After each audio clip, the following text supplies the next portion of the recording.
नमस्कार, न्यूज 18 राजस्थान पर आप सभी का स्वागत। बिग ब्रेकिंग में मैं हूं आपके साथ हेमंत कुमार। चलिए खबरों की शुरुआत बिग ब्रेकिंग के साथ। और बड़ी खबर इस वक्त की राजस्थान विधानसभा से, जहां पर विधानसभा में विपक्ष आज आक्रामक तेवर दिखाएगा। सालासर की घटना पर सरकार को घेरने की कोशिश भारतीय जनता पार्टी की उपनेता प्रतिपक्ष राजेंद्र राठौड़ ने इसे लेकर निशाना साधा है। कहा, राम दरबार को बुलडोजर से गिराना शर्मनाक है। इस मुद्दे को बीजेपी सदन में उठाएगी। इस बात की जानकारी उपनेता प्रतिपक्ष राजेंद्र राठौड़ की ओर से दी गई है। ये कहा गया है कि करोड़ों हिंदुओं की आस्था का यहां पर अपमान हुआ है। हालांकि इस पूरे मामले को लेकर स्थानीय प्रशासन पहले ही माफी मांग चुका है, कह चुका है कि इस सड़क को चौड़ा करना जरूरी था। इसके लिए पहले नोटिस जारी किया गया था और इसके बाद इस पूरे गेट को गिराया गया। ये भी कहा गया कि गिराने से पहले गलती हुई कि राम दरबार को नहीं हटाया गया, लेकिन प्रशासन ने यह भी आश्वासन दिया है कि सड़क बनने के बाद वापस से ये गेट बनवा दिया जाएगा। और इसी बीच सियासत गरमाती हुई आज विधानसभा में इस मसले को उठाएगी भारतीय जनता पार्टी। ये बड़ी खबर है। बीजेपी के खेमे से लगातार एक आक्रामक रवैया इस पूरे मुद्दे को लेकर के नजर आ रहा है। सरकार को घेरने की कोशिश नजर आ रही है। सालासर की घटना पर लगातार भारतीय जनता पार्टी के नेताओं की प्रतिक्रिया भी मिल रही है। लेकिन गलती के बाद में गलती स्वीकार करना, लेकिन राजस्थान सरकार गलती करने वाला व्यक्ति तो गुनाह मानते हुए सजा भी नहीं दे रही और गलती स्वीकार भी नहीं कर रही। उल्टा गुनहगार व्यक्ति के पक्ष के अंदर कांग्रेस के नेता बयान दे रहे हैं कि वो तो मंदिर से 15 किलोमीटर दूर एक गेट बना हुआ था, रोड चौड़ाई के नाम पर उस गेट को तोड़ा गया, लेकिन विधि विधान से मूर्तियां स्थापित की गई जब गेट बना। और अब गेट के ऊपर स्थापित मूर्तियों को विधि विधान से अगर उतारते और आप विकास के नाम पर गेट को चौड़ाई बढ़ाते या दूसरा बनाते या सड़क चौड़ी करते, वो आपका अलग हिस्से। लेकिन धार्मिक भावनाओं को आहत करके तुष्टीकरण की राजनीति करना सरकार की आदत बन चुकी है। लेकिन तो चूरू के सालासर मामले में बीजेपी आईटी सेल इंचार्ज ने कांग्रेस सरकार पर निशाना साधा और ट्वीट करते हुए कहा कि सुजानगढ़ में गहलोत सरकार की निशाचरी करतूत, रात के अंधेरे में भगवान राम और उनके दरबार की मूर्तियों पर गहलोत सरकार ने बुलडोजर चलाया। गहलोत जी नहीं भूलेंगे हम। ये अमित मालविया की तरफ से ट्वीट किया गया। Bharatiya Janata party IT cell के इंचार्ज अमित मालविया ने ट्वीट करते हुए गहलोत सरकार पर निशाना साधा। अब इस गेट को गिराने पर राजनीति तेज हो गई है। सियासी गलियारों में लगातार बयानबाजी का दौर है, ट्वीट्स का दौर है। और फिलहाल खबर यह भी है कि विधानसभा में बीजेपी इसे उठाएगी पुरजोर तरीके से। और इससे पहले बीजेपी आईटी सेल के इंचार्ज अमित मालविया ने ट्वीट करते हुए ये तमाम बातें कही हैं। तो वहीं सुजानगढ़ मामले पर वासुदेव देवनानी ने भी बयान दिया। बीजेपी नेता वासुदेव देवनानी ने कहा है कि हिंदुओं की भावनाओं का अपमान किया गया। सालासर मामले को लेकर के देवनानी ने कहा कि हिंदू विरोधी अशोक गहलोत सरकार है, इन्होंने हिंदुओं की भावनाओं का अपमान किया है। सरकार चुप्पी साधे हुए हैं। औरंगजेब ने भी इस तरह के अत्याचार नहीं किए थे, यह कहना है पूर्व मंत्री और भारतीय जनता पार्टी के नेता वासुदेव देवनानी का। क्या कुछ कहा वो सुनिए। बिल्कुल, उस समय भी हमने हमारी बात कही थी, लेकिन मंदिर को दूसरी जगह शिफ्ट करने की बात थी। इन्होंने तो रात के अंधेरे में जिस प्रकार से गेट को गिराया और बहाना ये किया कि सड़क चौड़ी करनी है, तो जरा राम की जो ऊपर मूर्तियां लगी थी, राम की लक्ष्मण की जो भी, उसको ससम्मान वहां से उठा करके एक प्रॉपर स्थान पर रखते, उसके बाद सड़क चौड़ी की बात करते, जनता से करते, वहां के जनप्रतिनिधियों से करते, तो कोई समाधान होता। ये रात के अंधेरे में तो इस प्रकार मैं समझता हूँ ये तो औरंगजेब भी इस तरह की घटनाएं नहीं घटित करता था। और इसी खबर पर ज्यादा जानकारी के साथ राजधानी जयपुर से हमारे सहयोगी बाबूलाल धायल फोन लाइन पर जुड़ चुके हैं। बाबूलाल, अब ये जो सालासर में गेट गिराने का मामला है, ये लगातार राजनीतिक रुख अख्तियार करते हुए नजर आ रहा है। क्या कुछ तमाम चीजें इस वक्त आ रही हैं? देखिए, बीजेपी ने आज विधानसभा में इस मुद्दे को उठाने की बात कही है, लेकिन कांग्रेस भी पूरी तैयारी के साथ सदन में आई है। और जो मुख्यमंत्री के सलाहकार हैं, सिरोही के विधायक हैं संयम लोढ़ा, उन्होंने अभी अभी मुझसे कहा कि वो इस मुद्दे पर बीजेपी को बेनकाब करेंगे, क्योंकि नेशनल हाईवे ने जो है इस गेट को गिराया है तो कसूरवार केंद्र की सरकार है, उसकी एजेंसी है और राजस्थान की बीजेपी है जो बिना वजह इस मुद्दे को तूल दे रही है और कांग्रेस के खिलाफ मोर्चा खोल रही है। कांग्रेस की कोई गलती नहीं है, इस सरकार की कोई गलती नहीं है। तो जो बीजेपी ने हमलावर को अख्तियार किया, उसका जवाब देने के लिए सत्ता पक्ष की भी पूरी तैयारी है। और लगता यही है कि मौका ढूंढ के जैसे ये मुद्दा उठेगा तो पक्ष प्रतिपक्ष जो है उसमें तीखी नोकझोंक होने की पूरी संभावना है, क्योंकि बीजेपी जो हिंदू राष्ट्रवाद की हमेशा से बात करती रही है, उनके लिए वोट का बड़ा विषय है। और उनको लगता है कि बहुसंख्यक समुदाय के साथ कोई भी बात होती है तो वो सबसे पहले खड़े होते हैं, क्योंकि वो इसे वोट से भी जोड़ते हैं और उनका जो उग्र राष्ट्रवाद होता है उससे भी उसको जोड़ के देखते हैं ताकि बहुसंख्यक समाज का वोट उसे मिले। तो वो मुद्दा जो है आज जरूर विधानसभा में आएगा और इस मुद्दे पर पक्ष प्रतिपक्ष में तीखी नोकझोंक होने के पूरे आसार है। बाबूलाल, जैसे कि पहले देखिए भारतीय जनता पार्टी ने तो इस बात के संकेत दे ही दिए हैं कि विधानसभा में पुरजोर तरीके से वे मुद्दा उठाएंगे और आक्रामकता तमाम नेताओं में देखने को भी मिल रही है। सरकार की तरफ से बात करें तो अभी तक जो मोर्चा संभाले हुए प्रताप सिंह खाचरियावास हो या फिर दूसरे नेताओं की तरफ से गोविंद सिंह डोटासरा की तरफ से, आज विधानसभा में क्या इस पर कोई सरकार बयान दे सकती है, जवाब दे सकती है? कौन देगा? जी बिल्कुल बयान दे सकती है। संसदीय कार्य मंत्री हैं शांति धारीवाल, जो कि गृह मंत्री का जिम्मा भी संभालते हैं, उनकी ओर से बयान आ सकता है। जो पीडब्ल्यूडी के मिनिस्टर है वो भी इस पर बयान देने के लिए अधिकृत हो सकते हैं, लेकिन सरकार की ओर से बयान जरूर आएगा, क्योंकि सरकार को लगता है कि इस मामले पर उसे बैकफुट पर धकेला जा रहा है, कांग्रेस की फजीयत हो रही है और बहुसंख्यक समाज में उसके प्रति नफरत फैलाने का काम बीजेपी कर रही है। तो वो बीजेपी को एक्सपोज करने के मकसद से तमाम चीजें जो है सदन में उठाने की कोशिश करेंगे और भाजपा को ही घेरेंगे और उन्हें ही कसूरवार ठहराएंगे कि नेशनल हाईवे जो है वो केंद्र सरकार की एजेंसी है और सड़क चोरी हो रही है, तो पहले उसको सारी चीजें देखनी चाहिए थी। राज्य सरकार को इस बारे में बदनाम नहीं किया जाना चाहिए। तो इस मामले में तीखी नोकझोंक होगी और हंगामा बरसने के पूरे आसार आज विधानसभा में। बिल्कुल बाबूलाल, लगातार नजर बनाए हुए हैं इस खबर पर। हम बहुत बहुत शुक्रिया हमारे साथ जुड़ने के लिए, तमाम जानकारी के लिए। तो लगातार इस मसले को लेकर के बयानबाजी का दौर भी तेज है, ट्वीट्स लगातार किए जा रहे हैं बीजेपी नेताओं की ओर से। वसुंधरा राजे का ट्वीट हम दिखा रहे हैं, साथ ही साथ अमित मालवीय का ट्वीट भी हमने दिखाया। खबरें हमें पता चलती रहती है। मैंने 1 महीने पहले राजस्थान विधानसभा में मुलाकात के दौरान गुजरात के प्रभारी जी को सचेत किया था, ये चल रहा है। और अब फिर मैंने राष्ट्रीय नेतृत्व को सचेत किया है। हम एंटी बीजेपी लोग हैं, हमारी कोशिश है कि ये नहीं हो।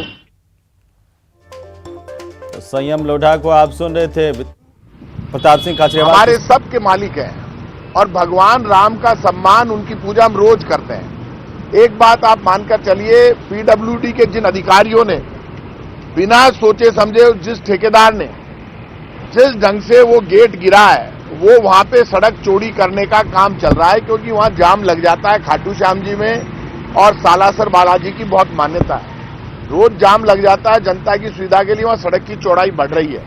तो सड़क की चौड़ाई, जब वो उनकी जिम्मेदारी ये थी कि पहले मूर्ति लगी हुई है, उस मूर्ति को उतारते विधि विधान से, सम्मान के साथ, पूजा पाठ के साथ, उसके बाद वो गेट गिरता। जब वो हटा रहे थे तो लापरवाही, वो गेट उनसे गिर गया। ऐसे पीडब्ल्यूडी अधिकारी और ठेकेदार के खिलाफ कार्रवाई की जाएगी। मैंने साफ कहा है कि वो वापस बनाओ, अच्छे ढंग से बनाओ, माफी मांगो। और स्ट्रिक्टली मेरी वहां के पुजारियों से भी बात हुई है और सालासर बालाजी के पुजारियों से भी मेरी बात हुई। मैंने कहा ये ठेकेदार की जिम्मेदारी बनती है, यदि उसकी लापरवाही से कुछ भी हुआ तो माफी मांगे और अधिकारियों के खिलाफ कार्रवाई करेंगे। भगवान राम के हम खुद वंशज हैं और भगवान राम का सम्मान, उनके प्रति भावना हमारी जिम्मेदारी है। ये मुद्दा कोई कांग्रेस बीजेपी का नहीं है। भारतीय जनता पार्टी के साथ तो दिक्कत ये हो गई कि मोदी सरकार के कामकाज का तो हिसाब देते नहीं है। जहां पे भगवान राम का, कहीं पे मंदिर का, धर्म का बात आती है तो वहां ठेकेदार बन जाते हैं। तो ये कौन ठेकेदार है? भगवान राम के वंशज तो हम हैं। हमें ज्यादा चिंता है, ज्यादा ठेका नहीं उठाए, अपना ध्यान रखें। और जो लोग इस तरह की कार्रवाई, किसी भी धर्म का सम्मान करना हमारी जिम्मेदारी है। कोई भी धर्म हो, जहां भावनाएं आहत होती है वहां ठेकेदार और अधिकारियों की जिम्मेदारी है, जिम्मेदारी तय करेंगे। और भविष्य के लिए स्पष्ट मैं सब अधिकारियों से कहूंगा, आपके खिलाफ सख्त से सख्त कार्रवाई होगी। लोगों की भावनाओं का सम्मान करना, भगवान का सम्मान करना, और जहां लोगों की भावनाएं जुड़ी हो, चाहे वो किसी भी धर्म का हो, हिंदू, मुसलमान, सिख, ईसाई, उनकी भावनाओं का सम्मान किया जाए। भाई सालासर में जो कुछ वो द्वार जो बना हुआ था, श्रद्धालुओं ने बड़ी श्रद्धा से उसको बनाया था और उसके ऊपर मूर्तियां भी लगी थी। सरकार को यदि किसी कारण से उसको तोड़ना था, पहली बात तो तोड़ना ही नहीं चाहिए था, तोड़ना भी था तो उन मूर्तियों को पहले सम्मानजनक स्थिति में कहीं रखवा के और विधि विधान से फिर उसको तोड़ने की कार्रवाई करनी चाहिए थी। ये कार्रवाई करके इस सत्तारूढ़ कांग्रेस पार्टी ने सिद्ध कर दिया कि उनको न तो हिंदुओं की भावना की कोई चिंता है, न उनको हिंदू परंपरा की कोई जानकारी है। ये बहुत शर्मनाक है और निंदनीय है और हम लोग इसका पुरजोर विरोध करेंगे। हाउस में आज हाउस में बिल्कुल ये मुद्दा जोर शोर से उठेगा और आगे भी हम सड़क पर भी विरोध करेंगे इसका। भारतीय जनता पार्टी में झूठ बोलने का प्रशिक्षण बहुत जोरदार तरीके से दिया जाता है और ये भी उसी की एक वानगी है।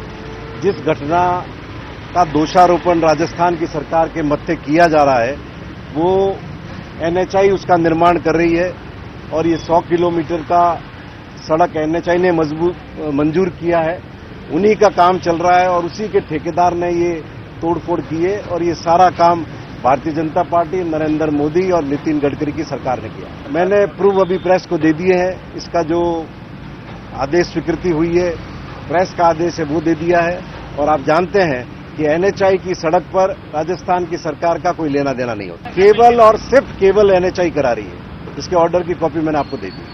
ये उनका प्रोजेक्ट है, उन्होंने ही।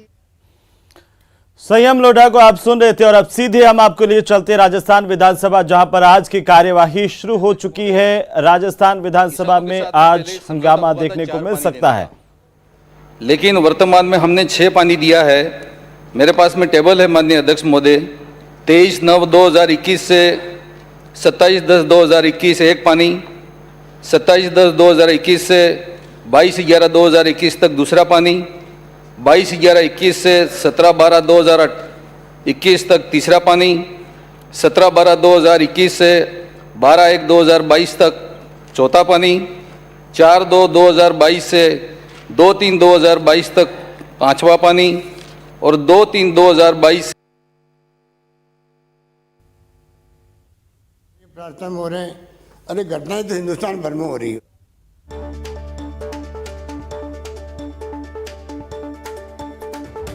और ये आपको बता रहे थे राजस्थान विधानसभा से सीधी तस्वीरें। सदन में आज प्रदेश का बजट पारित किया जाएगा, सदन की कार्यवाही शुरू हो चुकी है। प्रश्नकाल के साथ शुरुआत और अभी जो जनता के महत्वपूर्ण प्रश्न है उनका उत्तर जवाबदेहिता के साथ मंत्री देंगे और लगातार दिए जा रहे हैं। एक एक करके ये रेगुलेशन बनाते हैं और फिर पानी देते हैं। जब बिजान ही नहीं हुआ, जो नुकसान हो चुका है किसानों का, उसका क्या होगा? उसके बाद में जब 4 बारी का आपने बोला तो वो पानी वो किसान कहाँ लगाएगा? तो समय पर रेगुलेशन जारी करके किसान को पानी देने। मंत्री जी, उनका सीधा प्रश्न है कि जब पानी की उपलब्धता है उतना आप पहले इन्फॉर्म कर दें तो काश्तकार उतना करे। आप पानी की उपलब्धता के साथ नहीं करते, बिजाई नहीं होती और फिर आप पानी को उपलब्ध करते हैं, इसलिए नुकसान होता है। उसकी व्यवस्था करेंगे, ये प्रश्न है इनका। माननीय अध्यक्ष महोदय, मैं निवेदन कर रहा हूं कि बीबीएम के चेयरमैन हमारे राजस्थान में आए थे। उस वक्त हमने मांग उठाई थी कि हमको अतिरिक्त एक पानी और दिया जाए। हमारे रिक्वेस्ट के ऊपर उन्होंने एक पानी हमको अतिरिक्त और दे दिया। तो मैं ऐसा मानता हूं माननीय अध्यक्ष महोदय, माननीय मंत्री जी, आप वो ये प्रश्न नहीं है पानी की उपलब्धता। किसान को ये जानकारी होनी चाहिए कि इतना पानी उपलब्ध है, उस हिसाब से वो बिजाई करे। इसके बारे में विभाग क्या पहले से उनको नोटिफाई करेगा? That's all. माननीय अध्यक्ष महोदय, 4 पानी का ही समझौता हुआ था, लेकिन मेरा ये निवेदन है कि बराबर हम आगे से इसका ध्यान रखेंगे, किसानों को इस समय समय पे अवगत कराते रहेंगे। अगला प्रश्न श्रीमती गायत्री, प्लीज। अगला प्रश्न श्रीमती गायत्री। अगला प्रश्न श्री नारायण सिंह देवल। माननीय अध्यक्ष महोदय, प्रश्न संख्या 350। माननीय अध्यक्ष महोदय, खंड 1। जी हाँ, यह सही है कि जालोर केंद्रीय सहकारी बैंक लिमिटेड जालोर से संबंध ग्राम सेवा सहकारी समितियों में कृषक सदस्यों के अल्पकालीन फसली ऋण हेतु अधिकतम साख सीमा ₹1.5 लाख निर्धारित की गई है। विधानसभा क्षेत्र रानीवाड़ा में जालोर केंद्रीय सहकारी बैंक से संबंध ग्राम सेवा सहकारी समितियों में कुल 1909 किसानों की खरीफ अथवा रबी फसल हेतु ₹1.5 लाख तक की अल्पकालीन फसली ऋण साख सीमा निर्धारित और स्वीकृत है, संलग्न है। खंड 2। माननीय अध्यक्ष महोदय, जी नहीं, विधानसभा क्षेत्र रानीवाड़ा में केंद्रीय सहकारी बैंकों से संबद्ध ग्राम सेवा सहकारी समितियों के माध्यम से ऋण वितरण अंतर्गत ब्रेक के बाद एक बार फिर से आपका स्वागत। और इसी बीच बड़ी खबर हम आपको बता दें, धौलपुर गैंगरेप मामले में बड़ी जानकारी सामने आ रही है, बड़ी अपडेट है। दलित महिला से सामूहिक दुष्कर्म का ये पूरा मामला, महिला के 164 के बयान आज दर्ज किए जाएंगे। पुलिस ने आरोपियों की तलाश तेज कर दी है। इसी बीच खबर है कि पुलिस की तरफ से अलग अलग विशेष टीमें बनाकर आरोपियों की तलाश की जा रही है। अभी तक आरोपियों की गिरफ्तारी इस मामले में नहीं होना पुलिस पर बड़े सवाल खड़े कर रहा है। प्रदेश में आसपास के जिलों के साथ अब उत्तर प्रदेश में भी तलाशी तेज की गई है। और खबर यह भी है कि आज राज्य महिला आयोग के अध्यक्ष रेहाना रियाज पीड़ितों से मिलेंगी। बड़ी जानकारी पुलिस की तरफ से जानकारी सामने आ रही है दलित महिला से गैंगरेप मामले को लेकर के कि अब आरोपियों की गिरफ्तारी के प्रयास पुलिस ने तेज कर दिए हैं। महिला के 164 के बयान आज दर्ज किए जाएंगे और इसी लेकर के पुलिस ने अलग अलग टीमों का गठन किया है। जो विशेष टीमें आरोपियों की तलाश में जगह जगह छापेमारी कर रही है। पुलिस का दावा है कि जल्द ही दरिंदों को गिरफ्तार कर लिया जाएगा। और इस पूरे मामले को लेकर के महिला आयोग ने भी पुलिस को यह कहा कि कड़ी से कड़ी कार्रवाई की जानी चाहिए। दलित महिला से सामूहिक दुष्कर्म का यह पूरा मामला और खबर ये कि रेहाना रियाज आज धौलपुर पहुंच रही हैं, जयपुर से रवाना हो चुकी हैं राजस्थान महिला आयोग की अध्यक्ष रेहाना रियाज। और रेहाना रियाज गैंगरेप पीड़िता के परिवार से आज मुलाकात करेंगी। उन्होंने कहा कि ऐसे मामलों में तुरंत कार्रवाई हो, यह शर्मनाक घटना है। पीड़ित परिवार की हर संभव मदद करने की बात भी रेहाना रियाज ने कही है। तो बड़ी और अहम जानकारी इस वक्त हम आपको दे रहे हैं।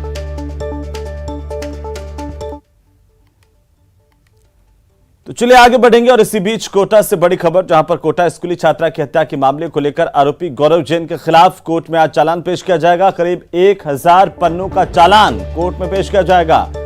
पुलिस की तरफ से तमाम तैयारी पूरी कर ली गई है। करीब 1000 पेज का जो चालान है वो कोर्ट में पेश किया जाएगा और कोशिश यही होगी कि आरोपी को कड़ी से कड़ी सजा दिलवाई जाए।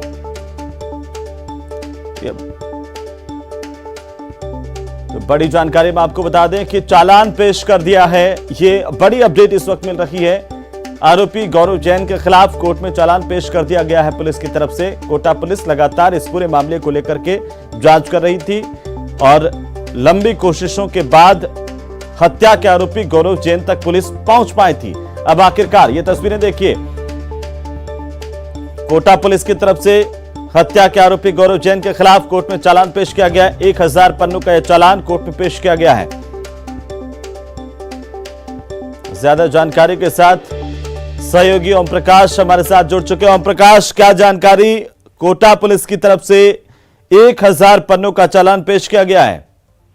जी, 15 वर्षीय जो कोचिंग छात्रा थी, उसकी दुष्कर्म का प्रयास कर हत्या की वारदात को अंजाम देने वाले गौरव जैन के खिलाफ जो गुनाहों का खाका पूरा तैयार कर आज कोर्ट में पेश कर दिया गया है और पुलिस अधिकारी फिलहाल कोर्ट में मौजूद है। उसपे अब जल्द ही कोर्ट द्वारा प्रसंज्ञान लिया जाएगा और जल्द ही इस मामले में अब बहस शुरू हो जाएगी।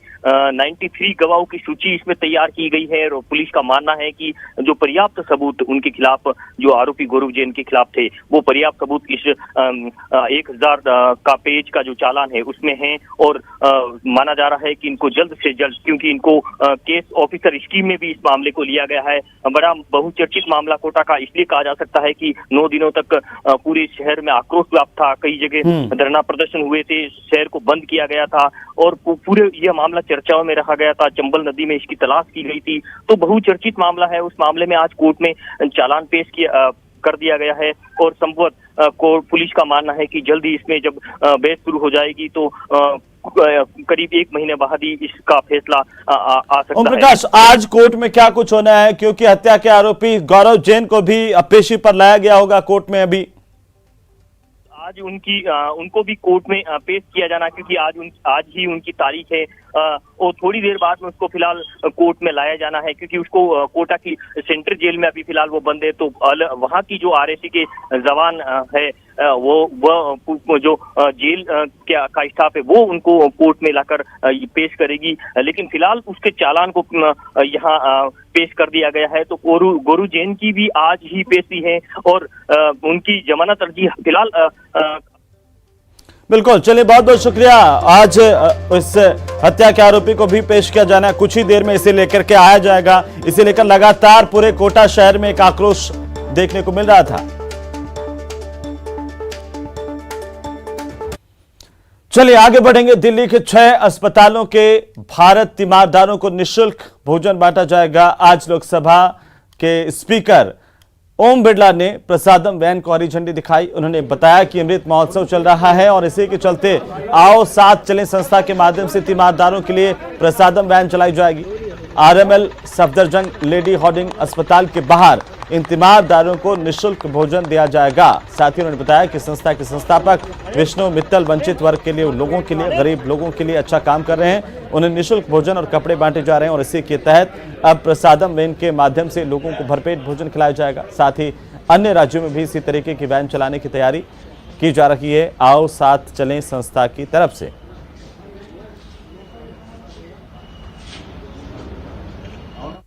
सामूहिकता के साथ चलें, अभाव वंचित गरीब व्यक्तियों को निःशुल्क भोजन हो, सर्दी के अंदर कंबल हो। ये संस्था इसी तरीके का सामाजिक सरोकार का काम करती है। अब समय आ गया है कि हमें सबको सामूहिकता के साथ चलकर समाज के अभाव वंचित गरीब व्यक्तियों की सेवा करने का, समर्थ लोग असमर्थ लोगों की सेवा करें और ये पुण्य का काम है। ये संस्था लगातार इस तरीके का काम कर रही है। अभी 7 अस्पतालों में शुरू किया है और लोग इनके साथ जुड़ेंगे तो ये अन्य अस्पतालों के तीरंदाज और समाज के जिन जिन क्षेत्रों के अंदर रेलवे स्टेशन, बस स्टेशन, जो मजदूर करने दूर दराज के प्रदेशों से आता है, अलग अलग हिस्सों से आता है, कई बार मजदूरी मिलती है, कई बार नहीं मजदूरी मिलती, कई मजदूर के बेटे भूखे रह जाते हैं, उसके लिए भी आओ साथ चले संस्था निःशुल्क भोजन कराएगी। तो वहीं राजस्थान में वैभव गहलोत प्रकरण को लेकर सियासत गरमाई हुई है और इस पर भारतीय जनता पार्टी की ओर से मुख्य प्रवक्ता और विधायक रामलाल शर्मा ने बयान दिया। उन्होंने कहा कि दाल में कुछ न कुछ काला जरूर है, कांग्रेस जनता को लूटने में लगी है। बड़ी जानकारी इस वक्त की, बड़ी और अहम खबर इस वक्त की। रामलाल शर्मा का बयान वैभव गहलोत पर, कहा दाल में कुछ न कुछ काला जरूर है। साथ ही साथ उन्होंने आरोप लगाए कि कांग्रेस जनता को लूटने में लगी है। बड़ी खबर हम आपको बता रहे हैं। बीजेपी की तरफ से लगातार इस मामले को लेकर के बयानबाजी, क्या कुछ कहा रामलाल शर्मा ने, वो सुनिए। मुख्यमंत्री महोदय की चुप्पी इस बात को साबित करती है कि कोई न कोई दाल के अंदर जरूर काला है। मुख्यमंत्री जी को स्पष्टीकरण देना चाहिए कि वास्तविकता क्या है, प्रदेश की जनता को उनको बताना चाहिए। अगर मामला सही है तो फिर इस तरीके के मामले की पुनरावृत्ति नहीं हो, और अगर दोषी और गुनाहगार है तो सिर्फ एक मामले में ही कैसे, अन्य मामलों के अंदर भी इस तरीके से हो सकता है। और जिस तरीके से कांग्रेस पार्टी के विधायक और मंत्री जिस तरीके की भाषा बोल रहे हैं, मंत्री प्रसादी लाल जी ने पहले कहा था कि विधायक कार्यकर्ताओं से पैसे लेकर काम कराएं, इससे बड़ा दुर्भाग्य नहीं हो सकता। अब ममता भूपेश कह रही है कि मुझे तो बाद में पता चला कि मेरे कार्यकर्ता ही 3 लाख रुपए लेके कर्मचारी अधिकारियों। चलिए इसी के साथ ही इस बुलेटिन में फिलहाल इतना ही। आप बने रहिए हमारे साथ। न्यूज़ 18 राजस्थान पर खबरों का सिलसिला लगातार जारी है। नमस्कार।